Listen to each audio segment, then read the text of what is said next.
ఏ కారణము చేత ఇలాంటి సంఘటనలు నా జీవితంలో జరుగుతున్నాయి అన్నదానికి మీకు ఒకవేళ జవాబు దొరకనప్పుడు this kind can be dealt only by fasting and prayer.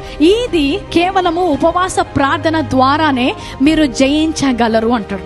మత్తయి సువార్త 17వ అధ్యాయం, అలాగే మార్కు సువార్త 9వ అధ్యాయంలో ఈ యొక్క సంఘటన వివరించినట్లు మనం చూస్తాం. తండ్రికి బయట నుంచి అది ఒక శారీరక రోగముగా కనిపిస్తుంది, కానీ క్రీస్తు ఇది కేవలము చాంద్ర రోగం మాత్రమే కాదు, ఇది ఆత్మీయంగా ఈ ఒక మూగ దయ్యము ఈ అబ్బాయిని పీడిస్తుంది అనే వివేచన యేసుక్రీస్తుకు కలిగి ఉంటాడు. అందుకనే రాగానే ఎప్పుడైతే ఆ మూగ దయ్యముతో దేవుడు మాట్లాడతాడో వెంటనే అది వదిలిపోయిందంట. ప్రార్థన చేస్తుంటే జవాబు దొరకనప్పుడు ఆ ప్రార్థనకు ఉపవాసాన్ని జతపరచండి.